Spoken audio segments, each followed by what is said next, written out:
Hi, today is Thanksgiving Eve, and we were rushing around today in order to race off to our daughter's house where we're going to be spending Thanksgiving. And truly, we were racing around because we were trying to beat the traffic, because in our area, traffic is brutal. But I'm assuming that for Thanksgiving, traffic's pretty brutal everywhere. And so today, whenever we were running around in our apartment trying to get things put together to take off, we were running a little behind. And that's when the front door flew open and in comes Roger and one of our neighbors. So our neighbor had been out walking her dog, and while she was in the neighborhood, she had found a wallet on the sidewalk. And inside the wallet, she found a military spouse's ID. So she wasn't sure what to do with it. So first thing that came to her mind was to bring it to us, because we're a prior military family, and she figured that we would know what to do with it. So she came up to me, said she'd found it, and said she didn't know how to get a hold of the person whose wallet it was, and asked if we could help.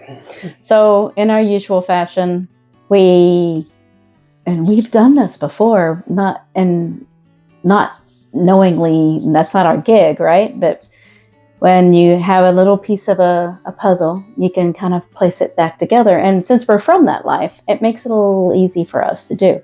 So we opened up the wallet. Well, I'm jumping ahead. Go ahead, Roger. You got the wallet. So I looked through the wallet.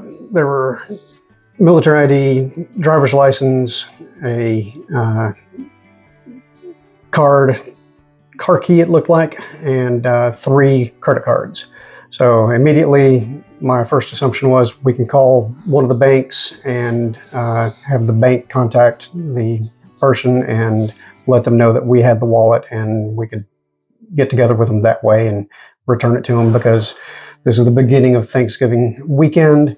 And if you start that weekend without all of those pieces of identification and payments, you're in for a bad weekend.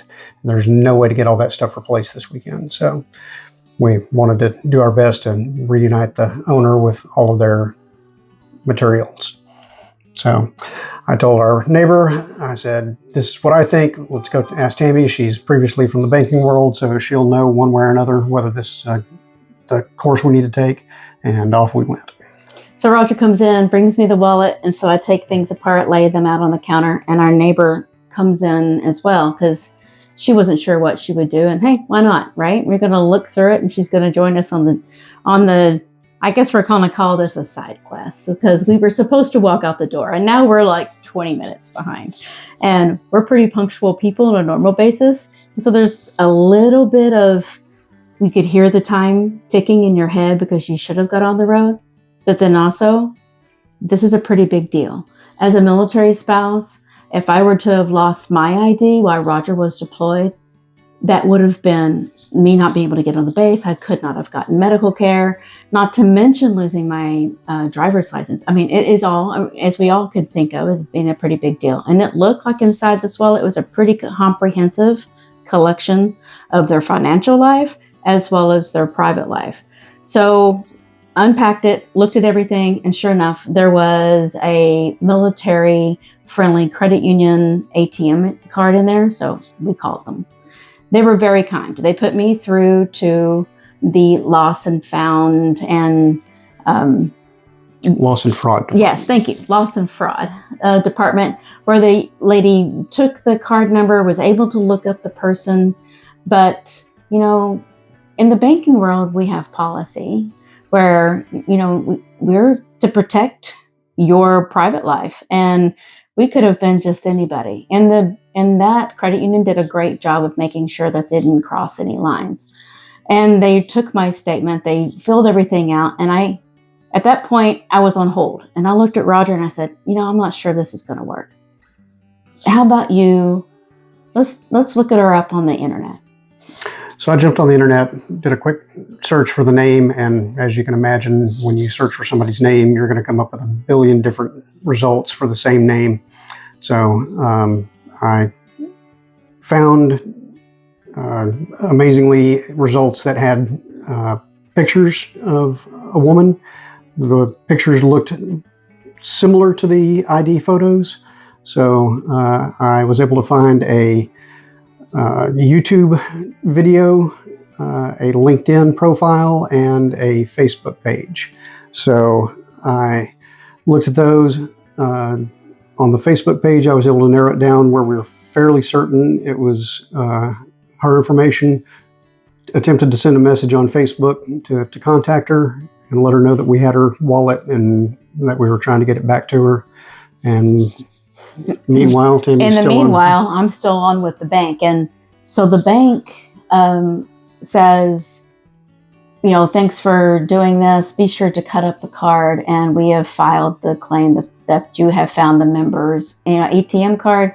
And thank you very much. I was like, oh, no, wait, stop. I mean, today is Wednesday. Tomorrow is Thanksgiving. She may be trying to get on a plane later today or tomorrow. She has no ID. I mean, this could really be a bad thing for her.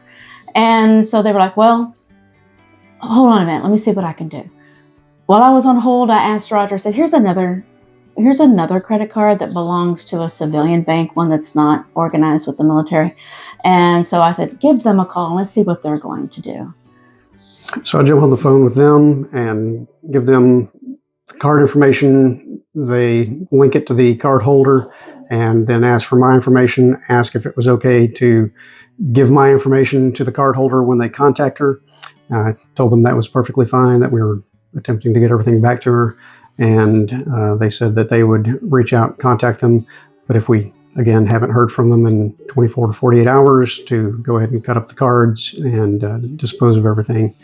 So it seemed like we were really hitting a brick wall here by trying to use, you know, the official methods, if you will, of people who could see into computers and get it fixed.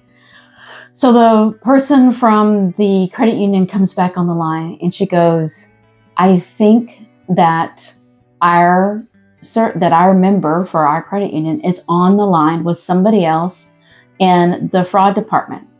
She goes, the woman sitting next to her said, this is the person's name. And she said, absolutely, that's who I'm talking to. So the woman who had lost her wallet had realized it was gone and had called in to her credit union to place her card on hold. In the meanwhile, I'm on the phone with them telling them, please let me figure out a way to get this back to this person.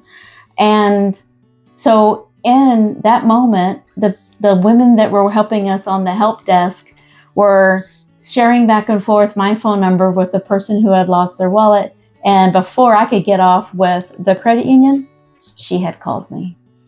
So she had taken her daughter to the park, which is across the street from a grocery store that we lived near.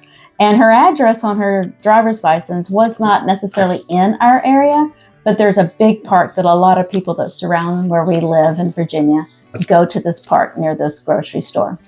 So she called me, said that they were at the park and that they had gone to the grocery store. And when she was in line to finish buying their Thanksgiving items, she realized she didn't have her debit card.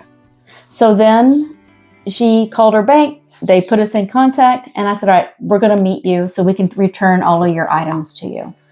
So then she meets us and she tells us that I was trying to buy my Thanksgiving dinner. Only thing, I had the turkey already, but I didn't have the rest of it. And whenever I got to the checkout, I didn't have my debit card and I was becoming concerned. We gave it back to her. She said, thank you. And I was feeling pretty good. How about you? Yes, it was our good deed for the day. Absolutely. And then the women that were on the line for the help desk, they were like, this never happens. And I was like, it's because it was meant to be. We started our day, just an ordinary day, feeling the rush to get on the road, to hurry through everything, to get where we needed to go. And something made us slow down, stop what we were doing, because we wanted to put kindness first. Help a stranger. And help a stranger. So today, we just want to reach out to you and say, from our family to yours, I hope if you have a side quest, that it goes as successfully as ours did. And in a world where you can be anything you want, please be kind. Yeah, kindness leads the way. And if you're interested, like and subscribe. Have a happy Thanksgiving. Happy Thanksgiving.